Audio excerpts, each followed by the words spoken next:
नमस्कार दोस्तों, मैं Lalita Agarwal PSSM blessings audio team Kolkata से बोल रही हूँ। ऑडियो नंबर 13 में हम किताब का नया चैप्टर शुरू करेंगे जिसका नाम है जानवर। मेरे पिता ने पालतू जानवरों को घर में रखने की अनुमति कभी नहीं दी, हालांकि मुझे बिल्लियों से बहुत प्यार था। कुत्तों के साथ भी मेरी दोस्ती थी, लेकिन मेरी माँ कुत्तों को जरा भी पसंद नहीं करती थी।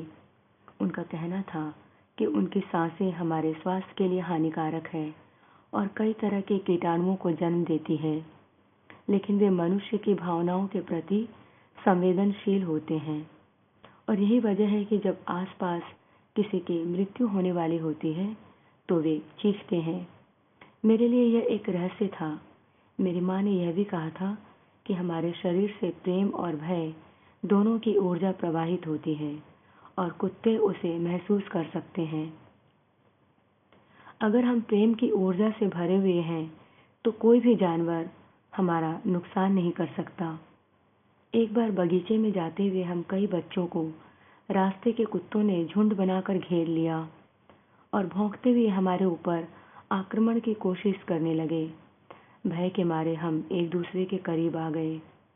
स्थिति को समझते हुए मैंने सभी साथियों को निर्देश दिया, हम सभी कम से कम 100 बार यह दोहराते हैं कि हम तुमसे प्रेम करते हैं और वे भाग जाएंगे। 20-30 बार यह कहने के बाद सभी कुत्ते शांत हो गए और अपने रास्ते चले गए। मुझे एहसास हुआ कि हम कुत्तों से बात कर सकते हैं और वो भी हमें समझते हैं। मेरी माँ को उल्लू से भी डर लगता था।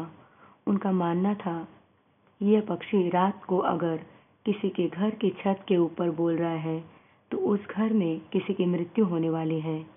मैंने अपनी माँ से इसका कारण पूछा तो उन्होंने कहा, ईश्वर किसी का भी भूत, वर्तमान और भविष्य सब जानते हैं, इसलिए वह अपनी इच्छा जाहिर करने के लिए या कोई चेतावनी देने के लिए किसी को भी चुन सकते हैं, चाहे वह कोई पक्षी ही क्यों न हो। पक्षी बिना कुछ जाने बस अपना काम करता है।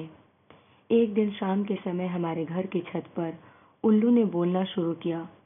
मैं बुरी तरह डर गया कि पता नहीं हमारे घर पर किसकी मृत्यु होने वाली है। ऐसा सोचते हुए मुझे नींद आ गई, लेकिन सुबह उठकर देखा तो पाया कि सभी ठीक हैं और महीनों बाद भी किसी की मृत्यु नहीं हुई। मुझे पेड़ों और फूलों से भी बहुत प्यार था और मैं अपने बगीचे से किसी को भी फूल तोड़ने की अनुमति नहीं देता था। मुझे लगता था कि उनका भी अपना जीवन है और उनको मारना अपराध है। मेरी माँ मेरे इस विचार से बहुत प्रभावित हुई और उन्होंने इसके बारे में मेरी दूसरी माँ को बताया। उन्होंने मेरा समर्थन करते हुए कहा, सभी पेड़ पौधे, जीव जंतु, कीड़े मकोड़े हमारे छोटे भाई बहन हैं, इसलिए जब हम उन्हें मारते हैं तो हम ईश्वर के शरीर को नष्ट करते हैं। वे बोली, पेड़ों से जीवन ऊर्जा प्रवाहित होती है। यही वजह है कि जो लोग जंगलों में रहते हैं वे ईश्वरीय सत्ता के ज़्यादा करीब होते हैं और शारीरिक व मानसिक रूप से भी ज़्यादा स्वस्थ होते हैं। अगर सारे पेड़ पौधे, पशु पक्षी, जानवरों का अस्तित्व खत्म हो जाए तो इंसान भी कष्ट भोगकर बहुत जल्दी इस दुनिया से गायब हो जाएगा। अक्सर वह मुझे अपने दोस्तों व पड़ोसियों के घर ले जाती जिन्होंने पालतू पशु पाल रखे थे और मेरा उनसे परिचय कराती, उन पालतू पशुओं से मेरी दोस्ती करवाती, उनकी भावनाओं को समझाती, जिससे मेरे मन में उनके प्रति असीम करुणा जाग गई। इसी दौरान एक दुखद घटना घटी जो मुझे बहुत स्पष्ट रूप से याद है।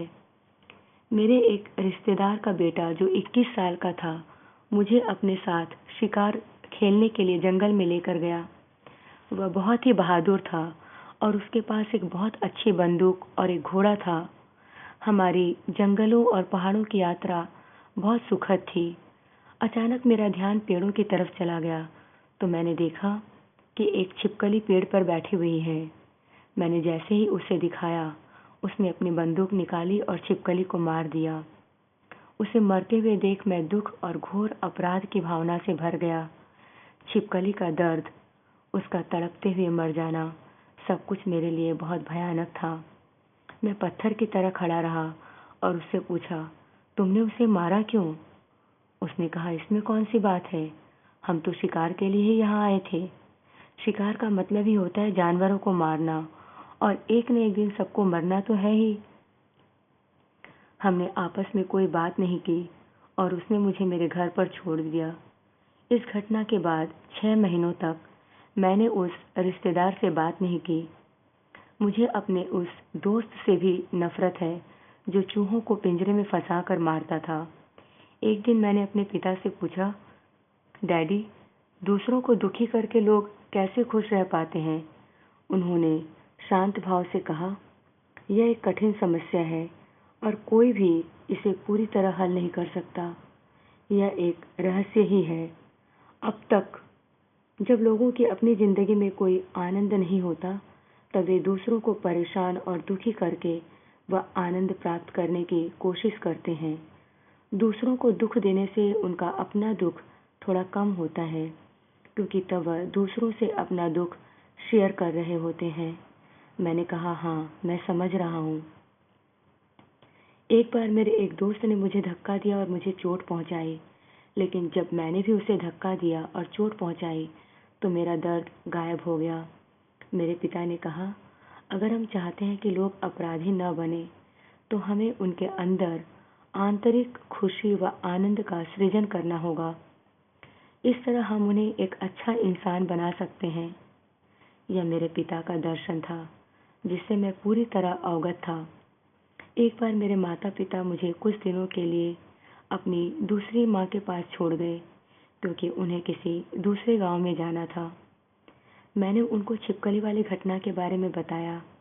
उन्होंने कहा, पता है हैरुटिन, जब तुम किसी को कुछ गलत करते हुए देखते हो या तुम कुछ गलत करते हो, तो बस इतना ही जानो कि यह गलत है। फिर उसके बारे में भूल जाओ और इस विचार को अपने मन में मत रखो और न ही उसे सोचकर दुखी हो। मैंने कहा, लेकिन मैं तो छिपकली की दर्दनाक मौत को भूल नहीं पा रहा हूँ। तो उन्होंने कहा, ठीक है, अपनी आंखें बंद करो और उसी घटना को, उससे संबंधित हर एक बात तुम फिर से कल्पना करो, बारीकी के साथ। और उन्होंने मुझे यह अभ्यास कम से कम 5-6 बार करवाया। ऐसा करने के बाद मुझे एहसास हुआ कि मेरे दिल से बहुत बड़ा बोझ उतर गया।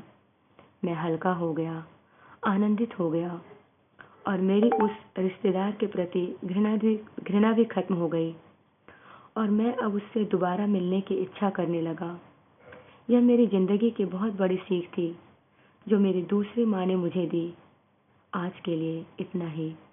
अगले ऑडियो में हम इसी घटना को जारी रखते हुए इससे संबंधित और भी चर्चा करेंगे। हमारे साथ बने रहने के लिए धन्यवाद दोस्तों। आप सभी का बहुत बहुत आभार।